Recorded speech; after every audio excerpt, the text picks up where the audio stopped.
Good morning and good afternoon for others, and welcome. Thank you for joining us for today's webinar. My name is Payam Asadi, and I'm the sales manager at PRUFTECHNIK Canada. I would like to introduce today's presenter, Mr. Dan Still. He will be giving us expert advice for multi-channel vibration analysis. Once again, please note that a recorded version of this webinar will be made available to you all. If you have any questions during the webinar, please type them in the question box in your control panel. We're going to have our technical support team answering them in the background, but we'll have a 10-minute short Q&A session with Dan at the end. Now, without further ado, we will turn the time over to Dan. I'm going to switch it to Dan. Give me 1 second.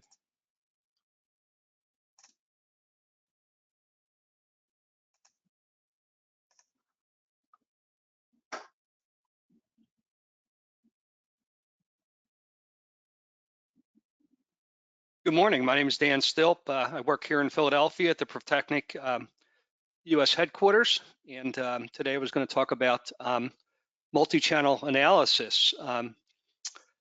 If you look at a VibExpert or very many similar type analyzers, a lot of people collect route data, but there is a set of analysis tools for when the route data shows anomalies that I'd like to investigate further. Maybe what are other symptoms of the machine, or how can I diagnose using my analyzer what the real nature of the problem is. So multi-channel analysis, what is it? It's a comparison between a channel A and a channel B, if that analyzer has that ability. We sell the VibExpert in a single and a dual channel, mostly in dual channel, and we wanted to make sure that you're getting the most value from having that second channel added to your analyzer.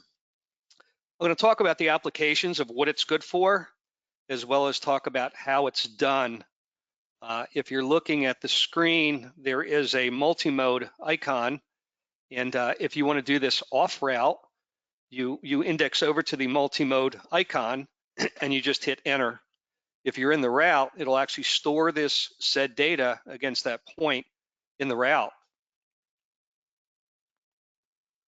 So there are different types of multi-channel analysis. There is simultaneous measurement, and most commonly that would be an orbit, which is with the machine operating. And an orbit is a comparison of a orthogonal type measurement. It could be X versus Y. It could be 45 degrees from top dead center, but it's normally separated by 90 degrees. And I'm looking at an orbit. I'm looking at the motion of a shaft normally inside a sleeve bearing. So I'm looking to see how much it's going up, as well as how much it's going side to side. The second type of multi-channel analysis is a comparative measurement, and that would be a coherence measurement or cross-channel phase. And if you look at the screens, we actually have menu-driven icons to help you accomplish those measurements. So in days gone by, you would have to go in and set the measurement up and set your triggers and set up your tachometers and set up your averages and your types of windows. Everything has been done for you in this task manager. Each of these tasks, though, you can actually right-click or hit menu when you're at the task, and you can actually modify that task if you choose to go off our menu and use your own task. The third I'm going to talk about is impact testing, which is a frequency response function and the transfer function. And that's basically I impact the machine with potentially a hammer or a mallet, and I look at the response of the machine, and I'm looking for resonances and cracks and things of that nature. So we'll talk about each of these different types of testing, and these are only done using a two-channel box or multi-channel mode. So when we look at the first plots that I mentioned, and in the screen for the VibExpert, it's in the upper left-hand corner, we have something called an orbit. And there's a true orbit plot, which is a measure of shaft displacement. And once again, that would be using two proximity probes at 90 degrees apart from each other. And again, that's basically a simultaneous display of a vertical as well as a horizontal motion. And that could be done in any plane, but we're looking at something that actually penetrates the bearing and is looking at the shaft internal to a sleeve, because inside the sleeve bearing, a sleeve babbitt basically remains at rest and the shaft is doing all the dynamics. The second is a casing vibration, where I can actually still look at the motion of the bearing, but basically I'm going to take two external accelerometers mounted with magnets usually, and we would look at that 90-degree relationship. And to get from acceleration back to displacement, we have to do a double integration. So there's a method in the box, which actually we ask you what type of sensors you're using, and then we do the appropriate measurement that would relate. So in the VibExpert, there are two different types of orbits. There is an orbit and an unfiltered orbit. The orbit is time synchronous averaged, and so it relates to the machine 1 times, the machine 2 times, the machine 3 times speeds. So we're looking at things synchronous with the machine speed. The unfiltered orbit is basically an acquisition of basically all the frequencies and just seeing the general direction that casing or that shaft is doing. So unfiltered basically is going to give me a much more complex signature, whereas a filtered normally looks like a oval, or basically a start, a rotation, and a finish. So what would I do with an orbit plot? Well, over time, it's been documented that different shapes, when I look at sleeve machines, show me different characteristics that I can identify. So here's 6 different plots looking at that orbit. So misalignment, resonance, and wear. I usually have an ellipse, and I'm looking either clockwise or counterclockwise rotation. Another misalignment indicator for a sleeve machine is a truncation, which looks less of an oval and more of a random kind of distorted circle. Another classic is what we call the banana orbit, when basically that's when a shaft kind of is doing a rotation internal to the sleeve, but it actually almost does an inner circle, which is what I'm going to mention, to the inside ellipse orbit, and that's normally when we get a full shaft rub or mechanical looseness. So misalignment is going to show that distorted, what we call a banana type shape. And then basically when I have the shaft rubbing a seal, or I have excessive looseness, and that shaft is actually allowed to do an orbit or a rotation, it actually has a second inner circle, which is kind of unique to that type of symptom.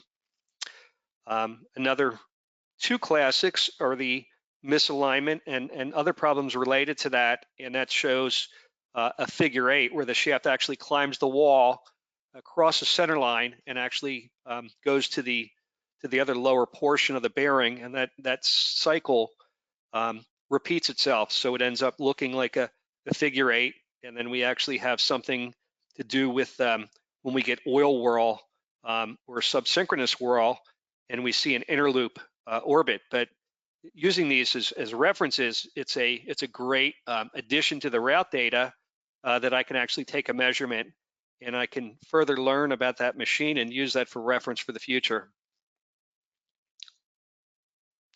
So in the software, this is a really clean orbit plot. I can see the direction of rotation. This happens to be 2 proximity probes. There's a flash which shows the phase angle at the start and stop. So I'm using a tachometer, but I'm also using the channel A and the channel B at the same time. But this is a classic healthy machine orbit. And in this case, the shaft is rotating counterclockwise. All of these plots upload from the VibExpert into the, there's 2 different software packages. They're Omnitrend Center, and there's the original Omnitrend. And both packages have the ability to upload these 2-channel signals, whatever that signal is. So it doesn't matter what software type that you're using, you have the ability to save and record that information. So how do I set up an orbit? Well, I sample at high frequency. I don't need a lot of resolution, so I sample with a low number of lines, so I record the data quicker. I can use a low pass or a band pass filter, which means I'm going to look at information maybe only at the 1 to 10 times machine speed, but I don't need to go all the way out to some sort of a 300,000 Hertz or CPM filter. I'm looking really at what the behavior of the machine is. And normally I'm looking at behavior from a 1 to 10 times machine speed. And then if I want to have a filtered orbit, I would use the time synchronous averaging, which is a method of measuring using a tack, and it synchronizes the measurements to the order of shaft rotation. So I could look at the 1 times, the 2 times, the 3 times, and so on. A byproduct of the orbit is basically we can look at the state of the shaft, or where that shaft starting point on an XY, and where the operating position is internal to the bearing. And in a lot of cases with big sleeve machines, that's valuable information because it shows us Babbitt wear, or it shows us if we preloaded the bearing correctly. So in this case, I'm looking at basically a DC position. Now, there's also a measurement in the VibExpert, which is shaft position at rest. But the orbit will show you in a DC mode from where at rest to where it is as we operate. So a lot of times I compare this down a machine train, and I could see in a lot of cases if that machine was not thermally preloaded correctly, and some of those shafts are not being appropriately supported in the bearings. And that's, again, another plot in Omnitrend Center that you're looking at. Another view of the shaft center line is looking at a polar plot, and it's almost a little bit more clear where I can see where the shaft started and where it ended up positioning. So on machines that have a lot of temperature variance, I might start something 3 or 4 mils high, which is looking in that upper left quadrant, and if it goes to operate more to a 0-0 coordinate, that's the appropriate operating position for that shaft. So I can actually watch where the machine, as the machine ran up, where it traveled from with its preload, and where it's finally operating. And ideally, that would be at the center of the Cartesian coordinate. Comparative measurements, and again, if I look into the multi-mode and I index to the top menus and I go to the advanced, in the middle row there, I see I have a cross-channel phase and I have a coherence measurement, which is the A over B. And we'll talk a little bit about what each of those measurements are. So what a phase measurement is it is a relative measurement from either a tachometer to a sensor, and it's measured in degrees. And normally that measurement is basically the positive going angle relative to the mark on the shaft. So I'm looking at basically a positive, the highest positive vibration relative to its angle to the maybe piece of tape on the shaft or the keyway. Or I can compare in a cross-channel phase measurements from channel A to channel B. So in this application, I can measure across the coupling, and I put the sensors both in the same orientation, top dead center in this case, and I measure that vibration and angle across a coupling. And I want to check that phase at the running speed of the machine. So if the machine's running 1775, part of that cross-channel phase measurement is going to ask you, what is the RPM for the measurement that I want to make? And this is a great, if the left-hand side is going vertical, say if it's going up, and the right-hand side is going down, I have a complete offset misalignment. And normally in practicality, it's somewhere in between, but that could be done in a horizontal plane, it could be done in a vertical plane, and it's good for showing both offset as well as angular misalignments. And it really kind of confirms something that you see in the route. You might see a 1 times, a 2 times, and a 3 times. That could be an indication of misalignment, but it could also be an indication of looseness. So this would help me confirm how those machines are vibrating. And we would like them both to be synchronous, both moving up and down at the same time with very minimal motion. But this is just a measurement across the coupling that could be done while the machine is running, and it's non-obtrusive. So it's a way to kind of confirm that misalignment and make sure that that agrees with the route data that you're trying to make an assessment on the machine for. Another good measurement is to check for looseness or weakness in the machine's mount. And this could show me loose mounting bolts. It could show me cracked foundations, cracked machine bases, spongy softfoot. And the measurement here again is done at run speed, and I'm measuring from the mechanical measurements from channel A to channel B, and I'm looking at the top of the motor to the machine foot, and they should be relatively the same measurement, and they should be in phase. And then I might look from the machine foot to the machine base plate or foundation, and if those phase angles are dramatically different, then I've got a separation. The foot is actually going up while the base plate is seemingly going down. So again, it's a real good additional test to complement your route measurements. And again, that's a cross-channel phase, and it is a option in the VibeXpert middle row, left-hand side selection. So another thing I could do with cross-channel phase is I can verify a machine resonance. And if I was doing an impact test, and I take an impact test using the cross-channel phase program, and I take a full spectrum, if that phase angle after I impact the machine shifts 180 degrees, the machine went through a critical, and that's a very good indication of where that critical speed would be. And the idea of identifying a critical speed is to stay away from it, especially now in the days with VFDs, variable frequency drives.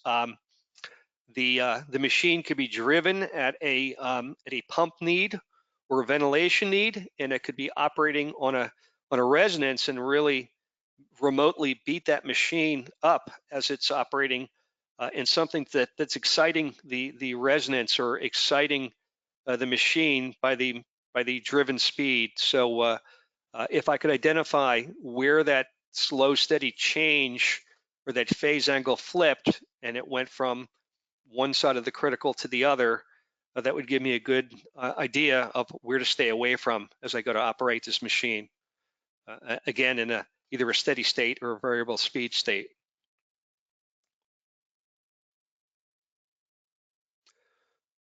So the next measurement, and in the VibeXpert, it looks like an A over B. We call that a coherence measurement. And what that does is that compares two sensor signals, and it determines the path of vibration and the quality of measurement. And the coherence measurement is a number one or a fraction of that number. And normally we look at 0.95 for a coherence relationship. And that normally confirms the signals are from the same source. And then normally what I want to do is average that 3 to 4 averages. So I'm making sure that I'm not getting transient data or something that's erratic and not continuously occurring. So we're going to talk about how the coherence measurement might be useful out in the field. So years ago, we were having a recurring failure on a paper machine. We had unusual vibration that was not related to the vibration of the machine. The machine was rolling at a particular speed, but the vibration we were getting was, say, 1775, which had nothing to do with the rotational speed of the roll as we were making paper. So I was called in to troubleshoot the nature of the problem, and went from upstairs down to the basement and started making coherence measurements, and I noticed that the vibration was at 1775, and there was a feed pump downstairs that was also running at 1775.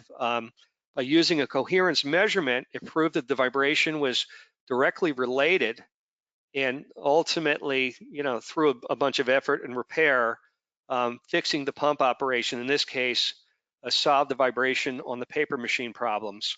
So it was sometimes the issue is not on the same floor as you're going to troubleshoot something, but you can actually get information from maybe relating machines, kind of like even having 3 pumps in a row.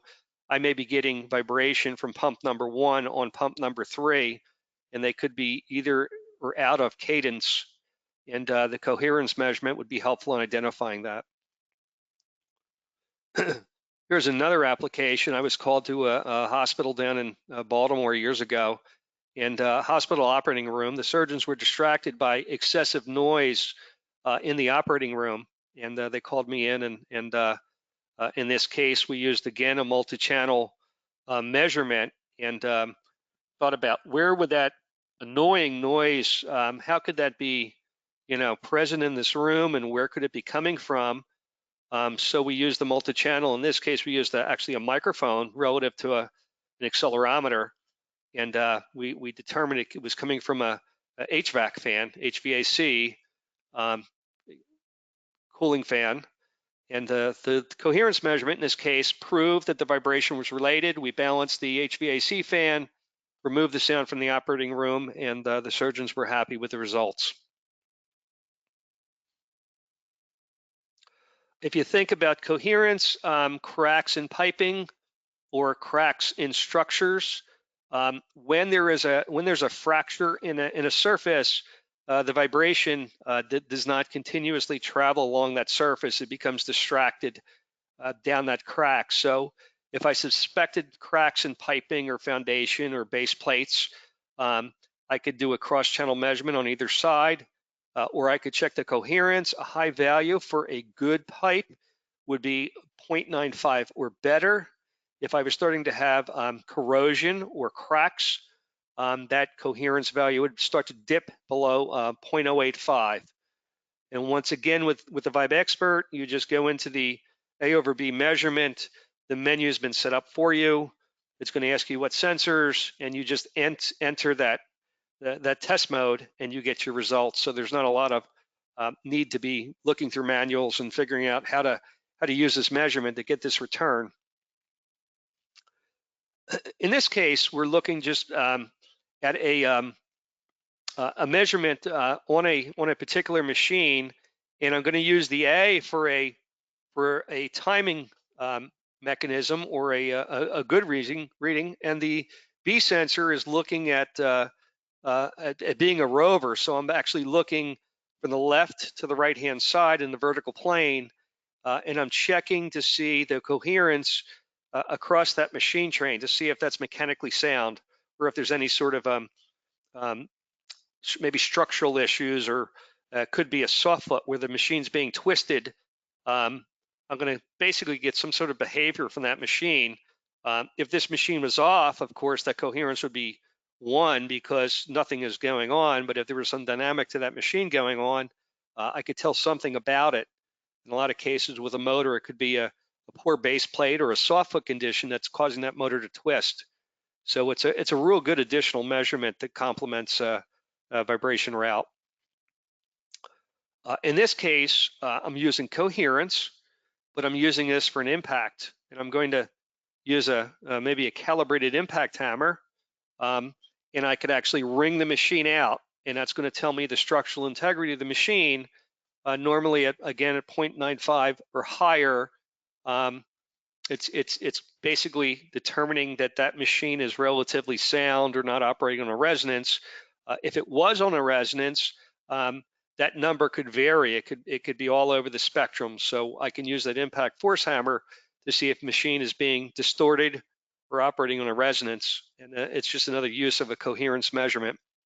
And coherence, once again, is relating the A fixed sensor to the roving hammer or the B sensor.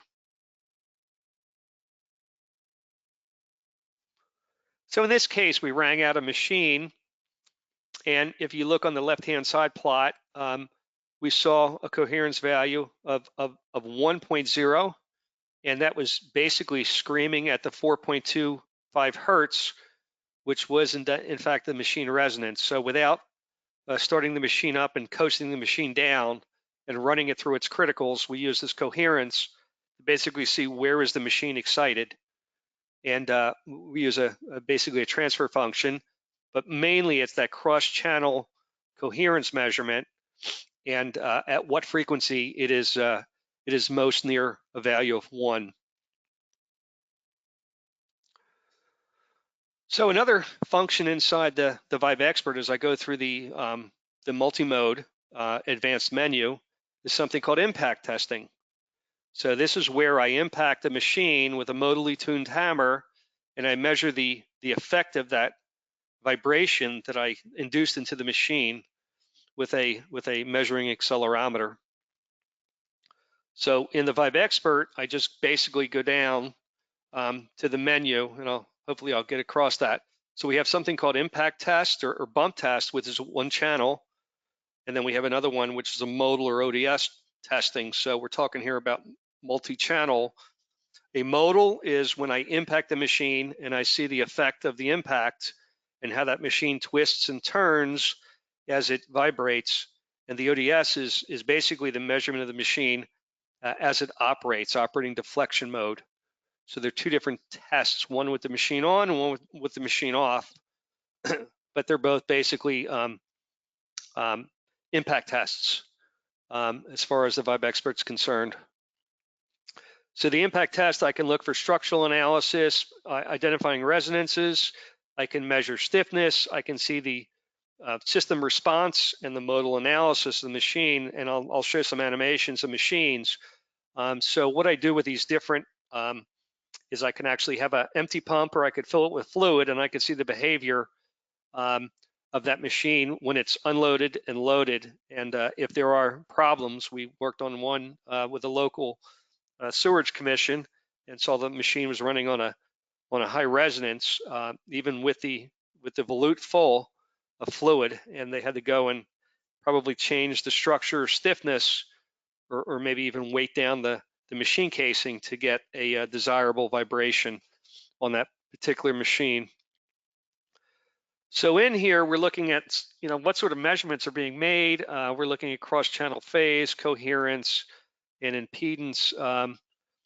And these things are being recorded when I go to do my ODS modal testing. The information is actually preset in the menu, and it is being recorded to give the appropriate information that you hope to get when you perform that test. So in this case, I'm looking at the two waveforms that get generated. One is the impact on the right-hand side, which is the force waveform from the hammer, which has an accelerometer embedded into the hammer.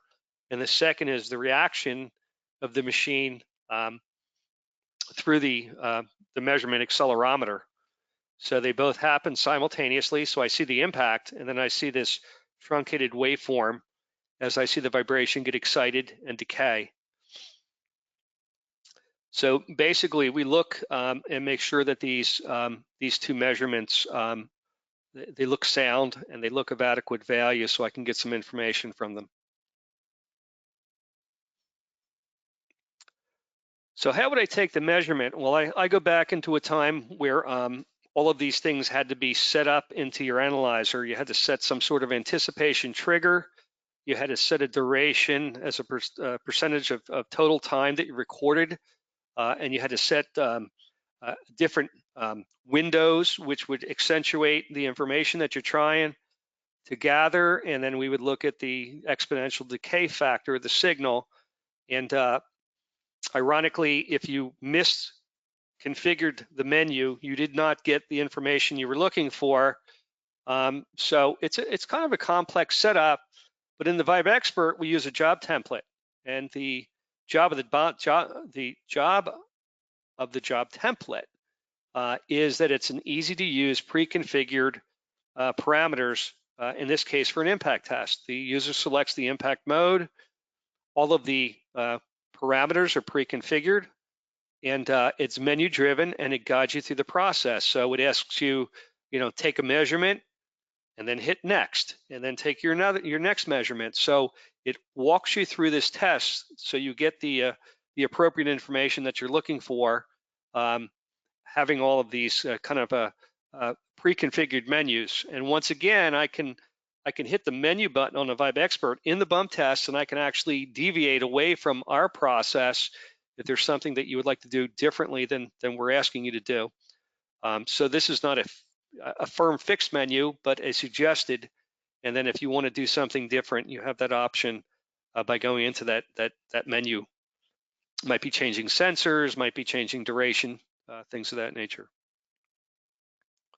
So in this case, to do an impact test, the test flow would be select impact mode, attach a hammer to the A channel, an accelerometer to the B channel, impact the structure with a hammer. VibExpert automatically checks and adjusts scaling. You review the information and you accept or reject, and then you repeat that, probably 3 to 5 steps to make sure that you've got good data, and then you look at the results, and the results once again upload into Omnitrend or Omnitrend Center. But it's relatively a followable trail of 7 steps to acquire that impact. So when we look at things that occur, I'm looking for at what frequency did the machine get excited, or we say scream. When did the vibration peak when I impacted that machine, at what frequency? And you get basically that transfer function, which is going to give you an amplitude at which the machine's excited. So it's relatively straightforward. It's going to be basically, where did that vibration spike up as the machine got impacted, and then it decayed back to quiet. And normally that spike identifies what that resonant frequency is for the machine. And there is a single component resonance, and there's an assembled resonance. So sometimes I might put a motor pump on a skid and both have been tested, but when I couple the machines together and bolt them to that same skid, that resonance changes and then gets excited when I put the machine into operation. So once again, I look at that gradual phase shift after I impact the machine, and it goes from the resonance, and the resonance would then shift the phase 180 degrees. And then the coherence, once again, is showing that my impact hammer and my accelerometer are sourcing the excitation from the same, kind of in the same genre. So when operating deflection shape, and we see a lot of things with these virtual motion cameras, they're basically something that's in the VibExpert that you have the ability to do, albeit not on the same channel volume, but the operating deflection shape can be displayed out of measurements in the VibExpert, and you can get a lot of the same information without, without using these cameras. This is the way that we had did it before the cameras became available. So the operating deflection shape is basically how the machine is vibrating while the machine's in operation. Normally we do it at a single frequency measurement. So we look at the machine 1 times, which is normally 1 times rotation of the driving machine versus the driven. That can be done with a 2-channel analyzer. It measures the actual amplitude and angle of deflection, and then we actually take this into a program called Scope, and we can actually display how that machine deflects in normal operation. Modal, again, is an impact of the machine, and as a machine vibrates, it tends to twist and turn and have all kinds of different motions relative to being excited, but it requires the machine to be shut down, and we do the analysis across all frequencies, requires the dual channel vibration VibExpert for the measurements, and it determines the ratio of response to input. There's no absolute amplitudes, but it will also show you, you can actually animate the machine based on the machine stiffnesses, resonance, and other things that affect it as it's been assembled. So a single channel ODS, if you look on the right-hand side, I'm using a tachometer, and a tachometer is acting as almost like they used to use them, tuning a piano. It is just a timing mechanism that is showing vibration from position 1 to position 2 to position 3 to position 4, using the shaft rotation as its timing mechanism. So I basically selected predefined structure. I collect the peak and phase data, and it requires a phototach, and I access the data from the ODS module, and then I can actually import that to Scope and show how the machine is moving. This is using a single sensor and a tachometer, so it's actually still using a relationship between 2 sensors. One just happens to be a tach versus a dual channel. So in this case, I fix a sensor on the machine. In this case, I'm sorry, it is a dual channel ODS, and I'm going to be measuring using a fixed sensor A, which I, in this case, put on the machine base plate, and I move the second sensor around the machine I can collect as many measurements as I want, but as I move the second sensor, I collect cross-channel data.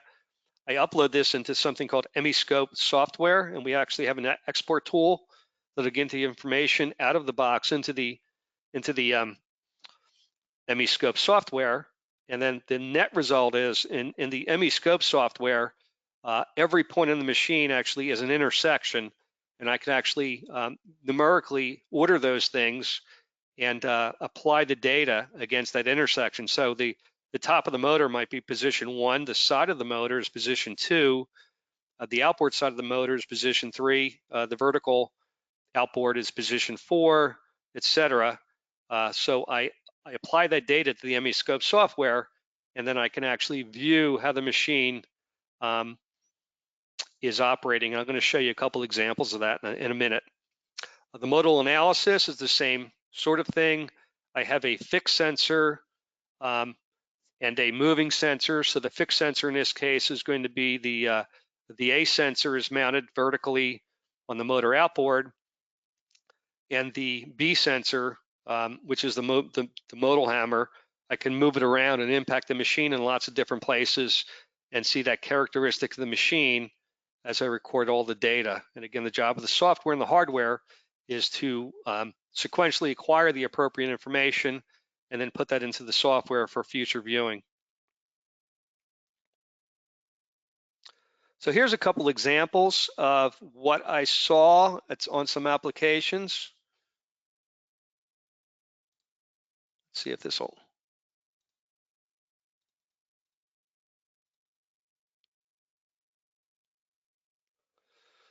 So in this application here, I had a scrubber fan, and I was called in to balance the fan, and I got to site, and balancing would not help me. In this case, I found out that I had a weak base plate, and you could see how the motor is basically moving, and actually the base plate was loose and needed to be regrouted, and we had to align the shivs, but the problem there was not the balance of the motor. And if you collect your data en route, it might show you some spectrums which lead you to think something about the machine, but the animation of the machine is kind of visualizing what's really happening. So in this case, if you'll notice, using the Vibe Expert, I actually make minimal measurements to represent the whole machine train, and all the other information in between those measurements becomes interpolated. This was I remember this at a candy factory, and there was it was called a crumb processor compressor, and this was the base plate showing how flexible underneath the motor. So we aligned that compressor quite a few times, and we kept getting poor results after the machine went into operation.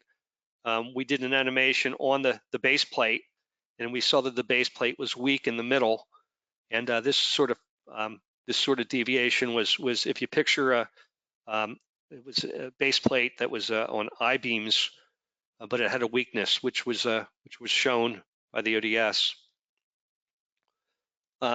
Big power company up in New York. This was a turbine generator, HPI PLP generator exciter, and we had a bad preload back at the LP turbine versus the generator, and of course this is exaggerated. This shaft is not moving 20 foot. This is more like in terms of thousandths of an inch, but the misalignment, looking at the shaft relative to the bearings, I conveyed what was wrong with the machine at the time to the plant management and showed them that not only are you getting this excessive vibration due to the misalignment, but it's also causing axial vibration up and down the machine train. So I've kept it over the years and used that example quite a few times. In this case, I was at a Bank of America, a bank credit card, and this was a fan up on the roof. And when they went to operate the fan, they got this awful noise by the employees beneath the fan, and we found out that the fan was on once again a poor base plate and out of balance. But this is showing in a real quick setup how that base plate was moving and where it was structurally deficient. So there's a couple examples of how to use your Vibe Expert, and maybe you might have found out some things about using the multi-mode program that you hadn't before. So hopefully this was helpful, and I'll turn it over to questions.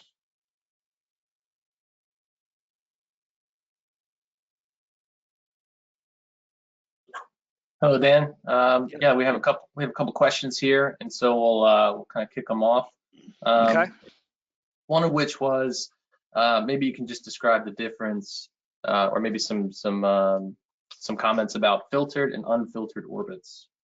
Okay, so a filtered orbit, I'm looking at basically what is happening normally on a filtered orbit. I'm looking at a shaft using proximity probes.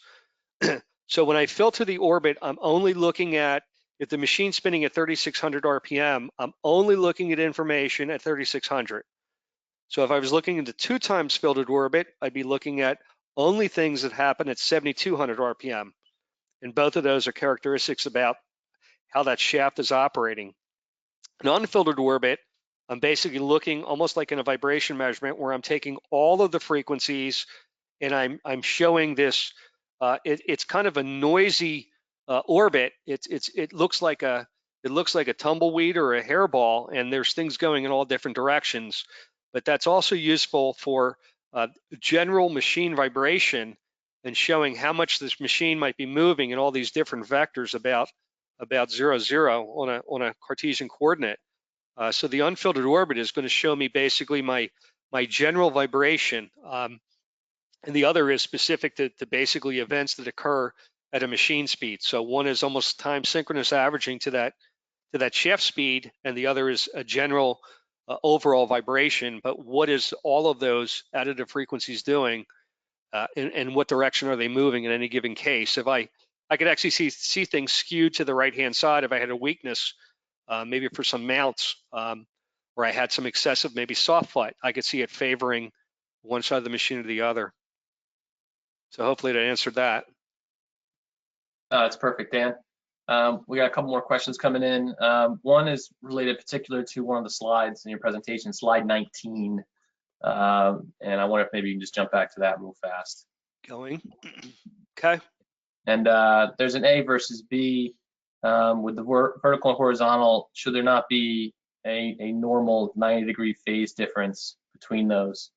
Maybe you can explain if that would be a common occurrence or if that would be something attributed to a fault. So that's exactly it. If I looked at the phase relationship, and I was using this relative to shaft rotation, if A vibration was truly horizontal and B was truly vertical, that would be a perfect 90-degree phase relationship from A to B. That's what I would expect. If you could picture, if I took the A measurement and moved that to the opposite side of the machine, that would then shift that 90-degree angle, the relationship from B to C, calling C on the opposite side. That normally would be a nice 90-degree, and you got to think about, you've got to keep in the same parameters. It's either Mills vibration, velocity, or acceleration. You can't compare velocity and acceleration because they would shift 90 degrees because of the integration, if that makes some sense. So that relationship, ideally, if there was no imbalance and the machine was perfect, would be 90 degrees. And almost in all cases, in practicality, it is a phase angle that is under or over 90 degrees because of machine behavior. Perfect, Dan.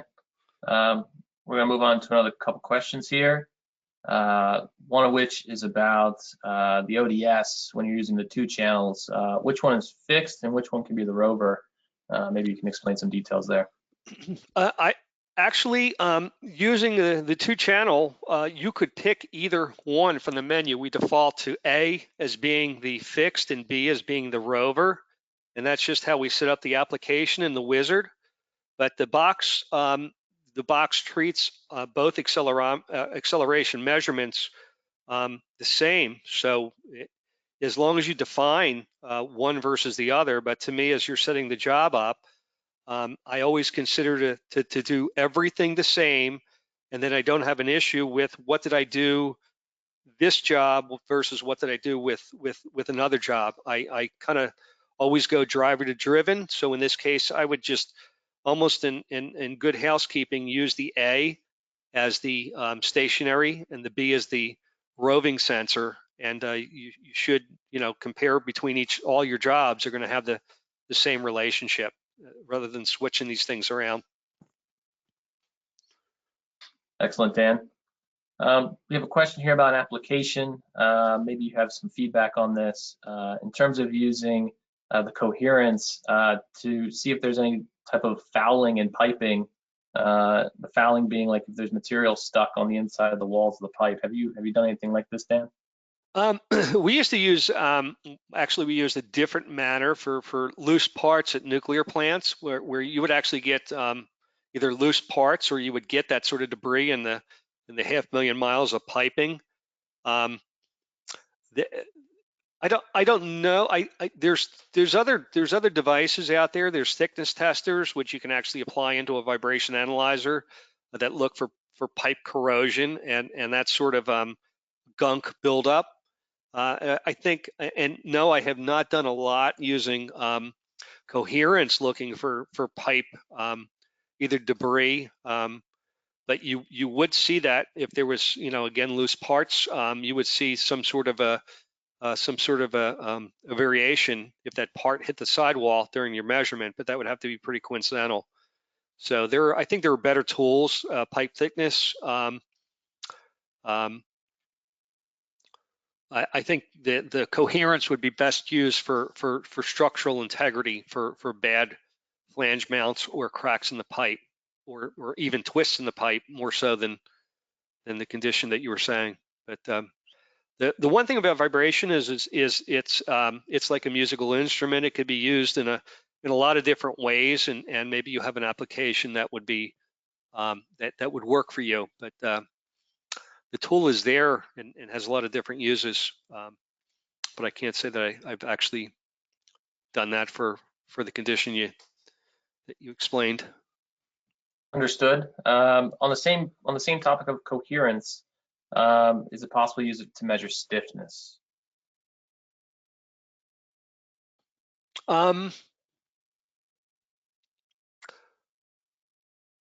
Stiffness as it pertains to structural integrity, but not.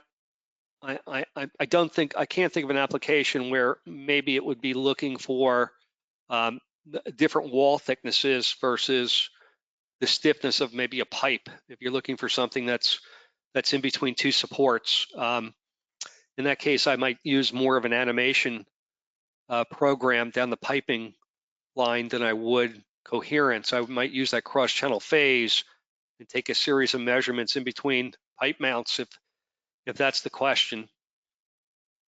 Yeah, the follow-up to that was whether it'd be better to do ODS. I think the ODS would actually show me an amplitude and vibration down the pipe train, and what we're looking for here is maybe the need for a vibration dampener or loose mounts, or potentially too far of an extension in between mounts. And again, just an opinion. Understood. There's a couple questions here about ODS, one of which is about how many probes are required and how can they get a hold of some of these probes to do an ODS. Maybe you can just go through some of the hardware specs on doing that type of test. So the way that the ODS program works with a VibExpert or any two-channel box is it records each measurement sequentially. So using a fixed sensor and a roving sensor, or a cross-channel phase type measurement. It'll take measurement number 1, and then I could do 40 measurements XYZ. And that's the nice thing about this compact little vibration analyzer, is I can set up as many measurements as I want. I've taken up to 100, and the analyzer will index channel 1 was this location, motor outboard foot, left-hand side. And 1, 2, 3 was XYZ for position 1, and then I move on to position number 2. But usually in a pretty quick manner, I can collect enough information to get the general operating deflection mode of a machine. But the job of the analyzer is to sequence all of those measurements, and then when you map that back to ME scope, the structure that you map these things against, like they actually have a lot of templates, and you might have a motor template, and that's got, say, 16 different intersections that you would apply this vibration, this XYZ vibration against, and you just map those from the VibExpert into the ME scope. So position 1 might be motor top dead center inboard, position 2 might be motor horizontal inboard, and so on. So it's the job of the box is to sequence these things, and there is no limit to the number of points that you could take. Understood, Dan. We have another question here. I think we're going to probably make this the last one, and anything else that we get, we'll make sure to supply the answers Sure. out to the persons that asked it. And so the last one here, in terms of there's motion amplification cameras, while they're still expensive to use and can do this type of ODS, how does the VibExpert and the camera kind of compare? Maybe you can just go through those details, and then we'll finish up on that question. So I worked with the guys at the Motion RDI for over 20 years. We worked at a different company. With the motion amplification, you're getting basically every pixel on the picture you can actually get a dynamic signal from. So that's why the cameras are so expensive, except that their applications are showing you the same sort of visual feedback. So using a 2-channel analyzer, you could never collect the volume of data that the camera's showing.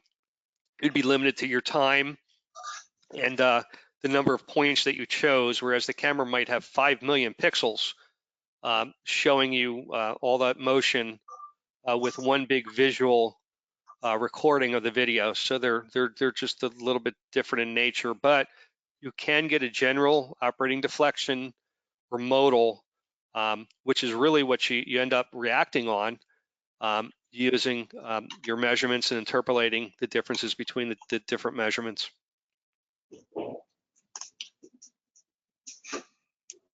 All right, thanks Dan, Mike, Sure. and everybody else for joining. We appreciate you being here. If you still have any unanswered questions, please reach out to your local representative or send us an email to support.na@PRUFTECHNIK.com. Furthermore, join us next time on June 11th on motor stand vibration testing made simple, and on June 25th on cardan shaft and multi-coupling alignment. Thanks again for joining us today, and we will see you next time. Have a great day, everybody, and be safe.